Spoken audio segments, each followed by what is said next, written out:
Welcome back to Turning Hard Times to Good Times. I'm your host, Jay Taylor, and I'm really pleased to have with me once again Lyn Alden.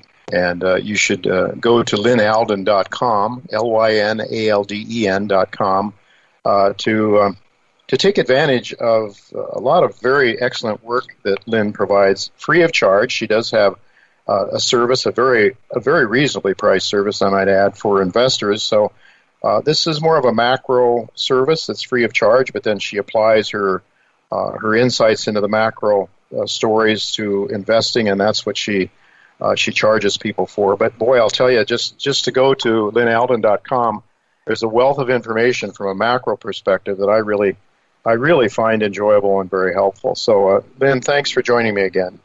Thanks for having me on again. Always happy to be here. Oh, thank you. It's really great to have you. It's an honor to have you, actually, because I know that your views are widely sought now, much more than when we first met up with you, because you do such great work. I would like to possibly pick your brain a little bit on oil and gas, because you seem to have turned, I don't know if it's fair to say you've just turned bullish, but you seem to be pretty bullish longer term anyway. And then maybe if we have time as well later in the day, why gold and Bitcoin are popular is another piece that you wrote. And by the way, folks, those are two excellent pieces that she wrote, and they're not a couple of pages. I mean, they're very much in depth. The case for longer term oil and gas, and then also why gold and Bitcoin are popular, an overview of bearer assets. And so those are two pieces that I think are very much worth going to her site to read, as well as what we'd like to talk to her today about: record household equity exposure. That's her July 18th newsletter, and that's what I'd like to focus on mostly with Lyn today.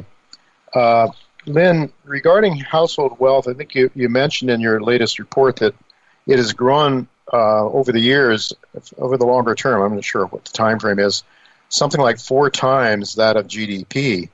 That's pretty amazing. That asset values like that, equities, could grow so much faster than the real economy is growing. What economic implications does that have? Well, one of the disadvantages is that tends to be negatively correlated with forward long-term returns. So it doesn't really tell us much about what's going to happen in the next, say, 6 to 12 months or even 24 months, but it generally is not a great sign for, say, 10-year equity performance from here. And, basically, if you look, historically, the market actually, household net worth actually averaged somewhere around 4 times GDP on average. And so actually now it's much higher than that. And so it's actually that, it's over 6 times GDP. And so that's kind of a record. That's a record high at the current time. And it's been somewhat inversely correlated with interest rates. Basically, as we pushed interest rates down, as we've done lots of quantitative easing, we propped up equity prices, home prices, bond prices. All these different asset classes are at very elevated levels. And then even among those components of net worth, equities are also at a record high percentage of household net worth at almost 30%. And historically, over the past, say, 70 years, there's been a pretty strong inverse correlation between U.S. household equity exposure and then the forward 10-year returns of equities as measured by the S&P 500. Yeah. So we're very stretched now, as you point out. The equity markets are very stretched. Do you worry about any kind of a serious decline, or do you think the Fed will just keep pumping money into the system to make sure it never, quote unquote, never goes down? So I think if we were to see some sharp pullbacks, we probably would see more Fed action. But there's not a ton they can do at the current time. They're not buying equities like the Bank of Japan is. And so their levers are fairly, not very strong. Instead, what we have to look for is any developments on the fiscal front, right? Because, the central bank can lend, but it can't spend, whereas the fiscal authority can spend and then have the Federal Reserve monetize that. And so that cash can get permanently out into the broad money supply, and that can then boost corporate earnings. It can boost all sorts of different things like that. And so I would look more towards the fiscal side if we were to see a downturn than any actions by the Fed. But, they would get more dovish. And you did talk about a quote from Stanley Fischer, the former vice chairman of the Fed, regarding the impotence of monetary policy. So I guess when you get down to around zero or whatever, you can't go much lower. I guess negative interest rates don't really work, huh? And why would that be? Well, because negative interest rates don't really lead to more bank lending. In fact, it can do the reverse because it gives banks a disincentive to really, take on risk.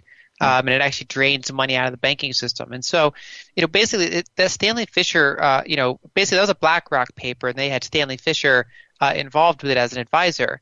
And it's interesting because that came out in 2019, and that ended up being very, high foresight in terms of what they did. It was they pretty much laid out the 2020 and 2021 playbook back in 2019, which they said, okay, the next downturn is going to come at some point. They obviously didn't predict like a virus and other things like that. So this is probably more severe than they anticipated. But they said either way, we're going to have a downturn. And when that happens, the problem is that interest rates are already almost zero. And so they don't have a lot of space. And so they said instead what they're going to do probably is do a lot of fiscal spending. But that can be pro-inflationary. And they said basically with debt so high, they can't allow interest rates to rise.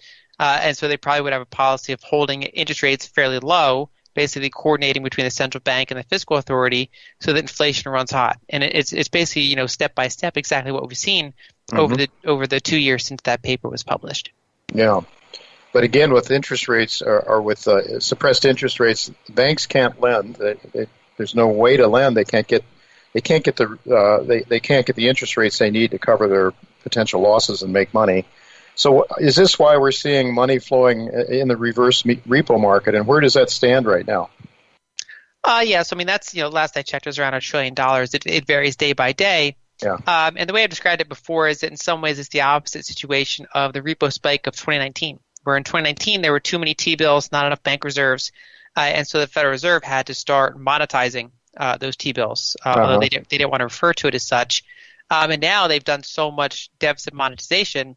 And, partially because of the Treasury General Account drawdown, right? So the Treasury has a bank account with the Fed, and it was filled with cash.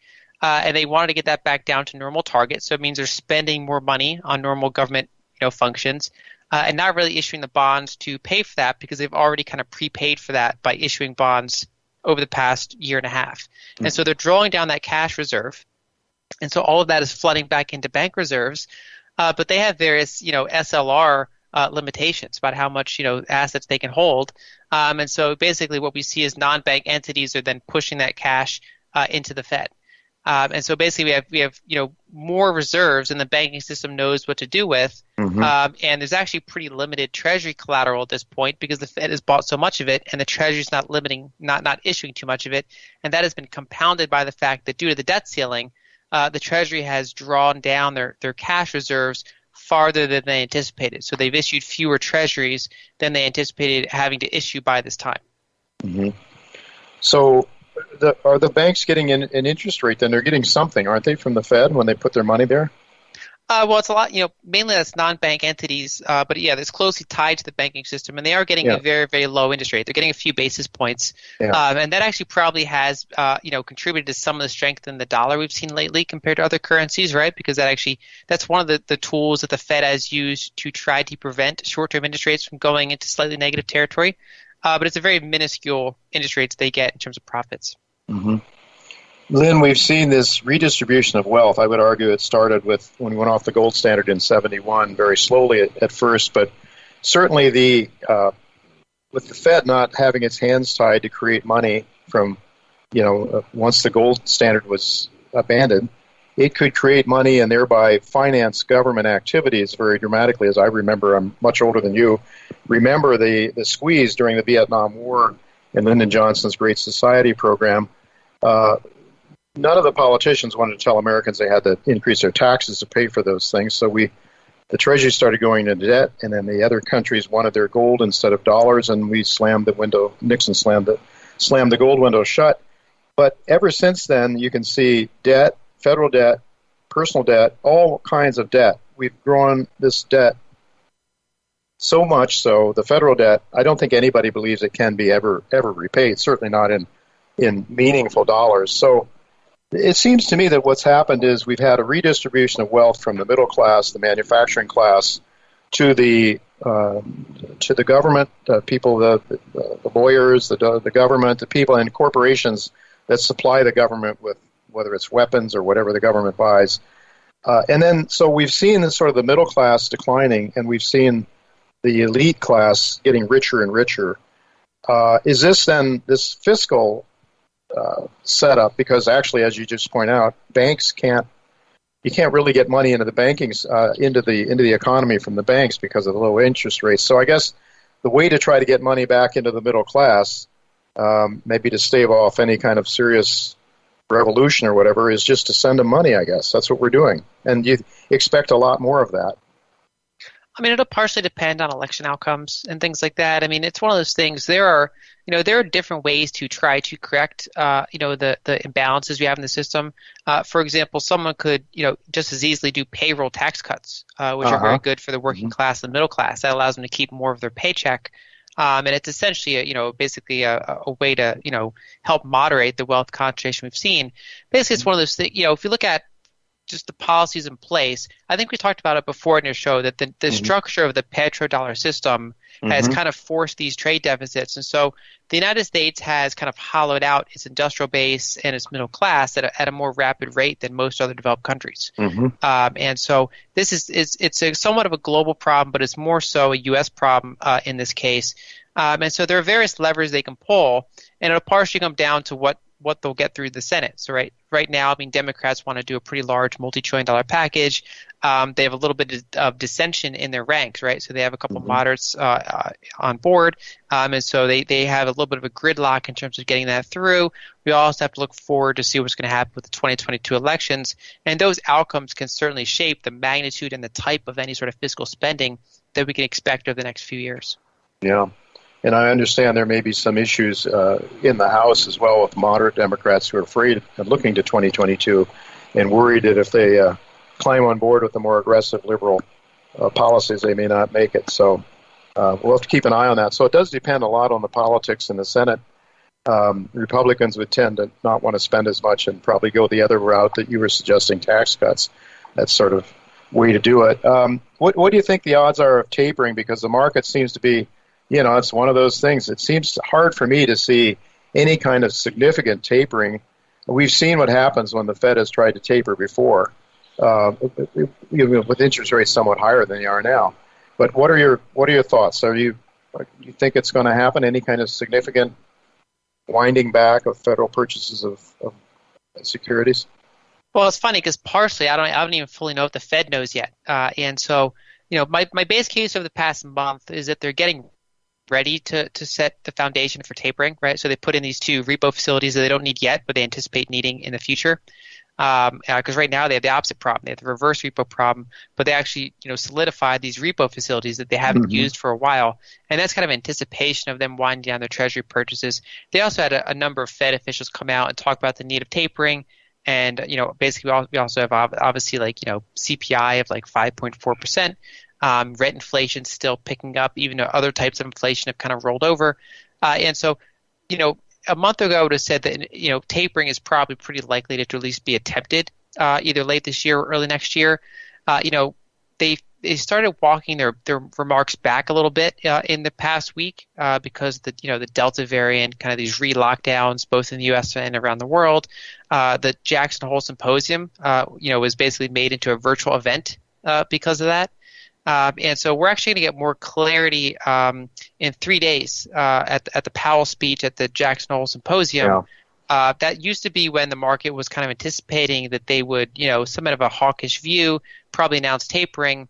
I'm less inclined to think they might do that. They either could have a date maybe later than we expect, or they could more clarify the conditions that would lead them to taper. Rather than committing to tapering. So I'm somewhat of a, out of the loop as much as anyone else is, and I'm not even sure that the Fed fully knows what they're going to say on August 27th. Yeah, let's see which way the wind blows, I guess. And it just seems hard for me to see. I mean, they can't.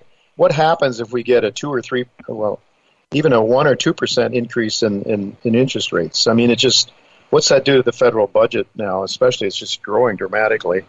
And they have to suppress the interest rates. How are they going to do that? How are they going to keep interest rates down? I don't know.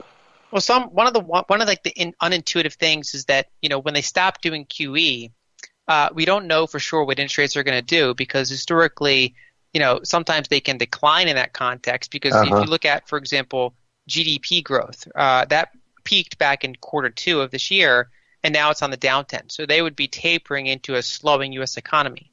And so if you don't get that fiscal spending and you have, a tapering QE purchases, we could get moderately high interest rates. We could see interest rates back to where they were before. We could see 2% interest rates, but it's hard for them to go too high with the economy slowing so much. And if they did, the Fed would probably have to step in and start to do more formal yield curve control. So that does remain a really big challenge for them at the current time. Yeah, it sure would seem to. I just don't see how we get out of this mess. I don't see it because it seems to me like the whole system is sort of diseased. They can't go back to a free market economy because it's just too painful. The whole system would topple over, it seems. So it's I think overall, they're not going to be able to taper for the long term, right? So the last time they tried this, it lasted about 5 years. So first they stopped QE, and then they held flat for a while. Then they started raising interest rates and doing some quantitative tightening. Eventually that broke the repo market, so they had to reverse course and go to quantitative easing and deficit monetization again. And so they could go through a period where they slow down temporarily, maybe even stop for a little bit depending on conditions. But next time there's an economic downturn, they'll find themselves in the same slot all over again, and probably at a faster pace than last time. Yeah, I just don't see how it ends. I wish I had a crystal ball. I guess everybody else does too. But boy, it doesn't. I don't see any happy outcome. You got inflation problems that have to be squeezing. I think in real wages are declining now with inflation going up. How is that helping the average person? I don't know. It doesn't seem right. And we only have a couple of minutes, three or 4 minutes left here yet, Lyn. So I do have to ask you about what's your outlook for gold right now and Bitcoin, because I know that both of those are asset classes that you're in favor of, I believe. So I'm fairly bullish on a mix of gold and Bitcoin. Basically we've had a lot better performance out of Bitcoin over the last year or so. Gold's been on the weaker side, but that's a decent contrarian indicator, right? So gold's had really weak price action. It's pretty undervalued compared to where inflation-adjusted interest rates are, right? So it's actually, gold has historically followed inflation-adjusted interest rates pretty closely, and in the past few weeks, it's been a pretty weak relationship. Basically, if you look at the chart, gold would normally be higher based on where real interest rates are at the current time. And so I would say that, gold should have reasonably favorable outlook, especially if the Fed delays tapering. Now, if the Fed comes out, in 3 days and says, "Hey, we're actually going to do tapering starting, in 2 months, and we're going to, be on autopilot," then you could see a knee-jerk sell-off in gold. But if there's any sort of hesitancy or dovishness from the Fed, I wouldn't be surprised to see gold, start slowly grinding up from here. But of course, that's a trader's market. People can look at the charts and have their outlook for any kind of multi-month period. But I'm still pretty long-term bullish on real assets in general. So that includes all types of commodities. Mm-hmm. That includes, say, midstream energy assets. That includes gold. That includes Bitcoin. Basically, a bunch of different assets that are basically different types of hedges against currency devaluation. Okay, because you see the currency devaluation is inevitable. What do you say to people that say, well, Taylor, you've been talking about this dollar collapse for a long time, but all the rest of them are collapsing too. So what do you say to that argument? What are you worried about, Taylor? Because everything else is going down, every other currency. Well, that's why I prefer to make that view. I express that view through owning scarce assets rather than specific currency pairs. Mm-hmm, mm-hmm. And so I watch the dollar relative to other currencies because that does influence a lot of things in the macroeconomy. Different currencies can move down at different rates and at different times.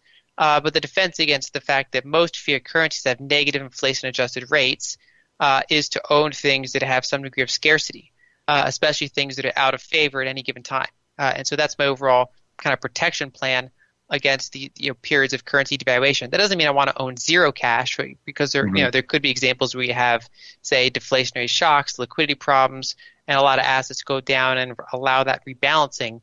But it means that my long-term stores of wealth are generally in things that are scarce and useful. Absolutely. Then we'll have to leave it go at that. I'd really like to ask get your ideas on the energy space for sure. Maybe we can have you back to talk about that. Nuclear, 10 seconds, 20 seconds, anything on nuclear? Do you think there's any prospects of the U.S. becoming a little bit more aggressive in that area? Because it seems to me that'd be one answer. I'm long-term bullish on it. Right now, a lot of the demand's coming out of Asia, though. So we could see more U.S. involvement in the long run, especially if we have more energy and grid problems. Yeah. But really, that's a long-term story that I'm pretty bullish on. It sure is. Well, thank you so much, Lyn, for being with us once again. Always a pleasure having you.